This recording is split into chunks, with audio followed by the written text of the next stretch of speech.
This videocast is brought to you by Gantt Pro, online Gantt chart software for teams. Thanks for tuning in. I'm Ben Aston, founder of The Digital Project Manager. And I'm Kelly. And today we're going to talk about project manager salaries.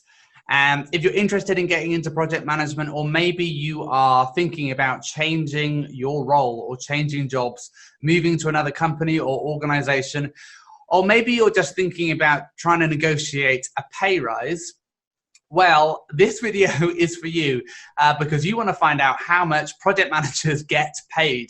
And obviously, we're going to give you some numbers today, but so much of this depends. So we're going to talk about the things that it depend on, but let's give you some numbers to start with. So we're going to talk about the US and give you some latest salary information that we've got through our own research, but also looking at different salary surveys that are out there on the market. So if you are a junior project manager, so this is kind of entry-level role, you are looking at earning about $60,000 a year. So this is US.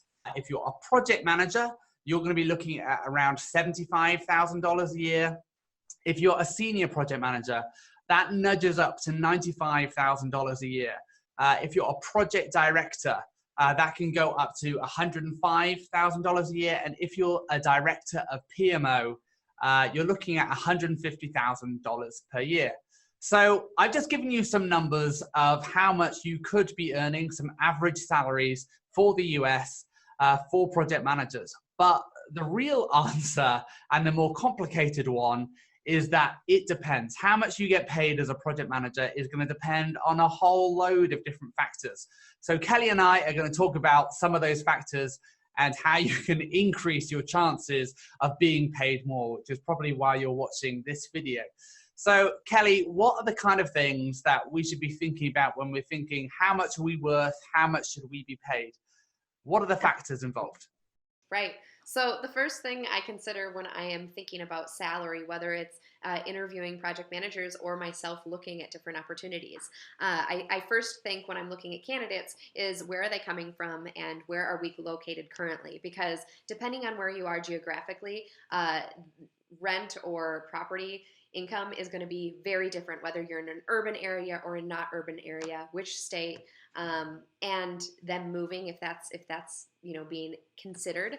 But other than that, the next thing I think of is whether or not they're a contractor, because a contractor is going to, whether it's hourly, it's going to be a little bit more bumped up because they are not getting the benefits or health insurance through your company if they are not full time. So that's going to be a significant difference. Of course, experience is something that is going to weigh into this, and their past salaries.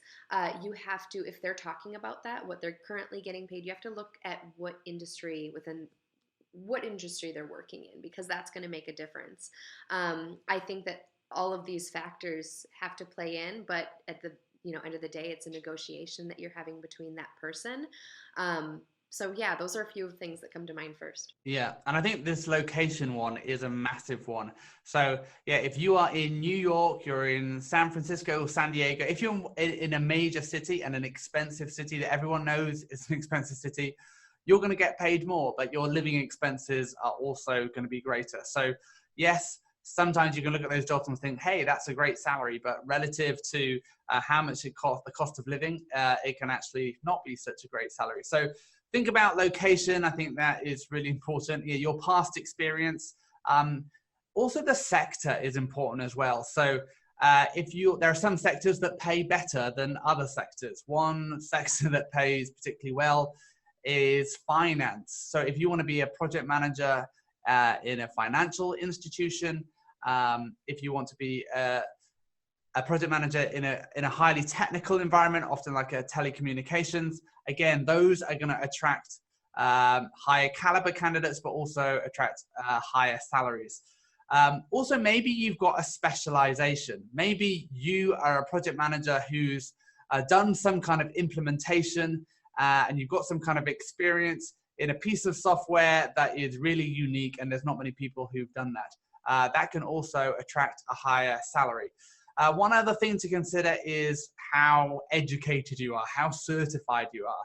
Now, we've talked before about project management certifications. Are they worth it? Are they not? But the bottom line, I think, is that if you've got certifications, you're probably going to get paid more. Now, the final aspect of this, which I think we touched upon in previous videos, but is the size of the work that you're working on. So your project budget. If you're working with really big budgets, if you've got a lot of responsibility, you're going to get paid more. So these are all some of the factors that contribute to how much you get paid, whether or not you hit that average salary that we just talked about, or whether or not you get paid more or paid less. But so those are some of the dependencies that we're working with. But how can we increase our chances of getting paid as much as possible? Kelly, what are your top tips for getting paid more? Yes. So I think that this can differ whether or not you are going into a new job opportunity or if in your current job you are looking for a raise. I think that if you're in a current job, it's doing something similar to a cover letter, but it is really just an argument for getting, and I shouldn't call it an argument, it's, putting forth information toward you getting a raise. And I like to, outline what you've done, what your responsibilities are, how it equates to what the average, title of project manager at whichever level we've just touched on you're at, and then looking at some stats, like provide some of these salaries, average through the nation, within your state, for your industry. Like, there is a lot of data out there that you can cite if that's the approach that you want to take, because numbers don't lie.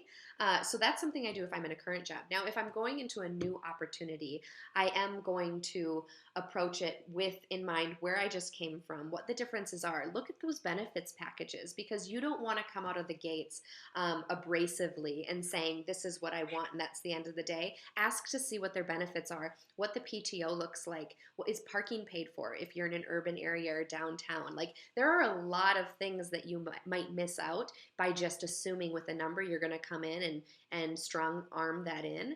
So I think before I negotiate, I look at all of that. And then while they often ask for a range, I typically put my low end of my absolute must-have. I'm not going lower than this. It seems obvious, but some people actually go lower than what they absolutely need to have.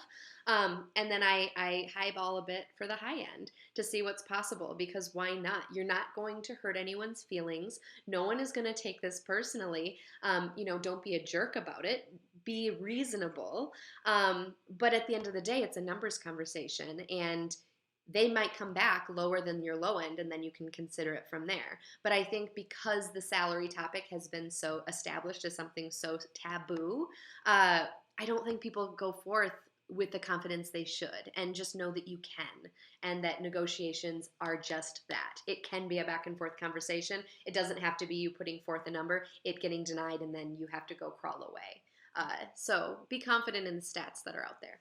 Yeah, I think what you're saying in terms of knowing your worth, I think is really valuable advice, because I think we've got to have this insight in, okay, well, how much is everyone else getting paid? But also I think that's one aspect. The other aspect is, okay, so everyone else might be getting paid $75,000, but what value am I delivering to the company or the organization that I'm working for? Have I got a track record of delivering projects on budget, of collaborating well with the team, of making clients happy and enabling more projects?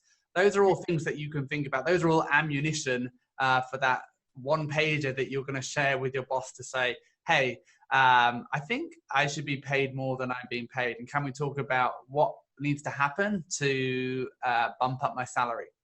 Right. So being armed with the information, being armed with the data, I think is really solid advice. And yeah, when we're thinking about a new job, I love what Kelly's talking about. Yeah, all those hidden extras. Sometimes we can think, oh, well, I'm going to go to this place because, hey, they have a free cookie counter or something like that. And then you kind of work out, okay, well, what's worth more, the free cookies or the free parking? Go for the parking. But it's worth evaluating these different options, these different value adds, and working out what they're really worth. And also when we're looking at jobs and how much we should be paid, we've also got to think about our options as well. So sometimes it can be tempting to go to the first job that we find because we're desperate to find a job. But actually, if you know that that job is underpaying or that you're not a great fit for that company long term, then it's probably worth holding on and finding something that suits you a bit better. So I hope that helps you as you're thinking about getting a pay rise, if you're thinking about moving jobs, or you're thinking about negotiating with your current or future employee about your salary. But go and do some research for yourself and find out the data. And also check out our salary survey at thedigitalprojectmanager.com. You'll find we've got all kinds of salary information for different states and different averages on there for different countries around the world. So if you're not in the US, we've got data for you too. And if you want to build and upskill yourself so that you can go to the next level of your project management career and get paid more, then check out the Digital Project Manager membership. This is a platform exclusively for project managers where you can find templates, examples, monthly workshops. There's ongoing Slack discussions where you can find support and help. Is everything you need there to be a better project manager. So check it out, thedigitalprojectmanager.com. Thanks for watching and see you again next time.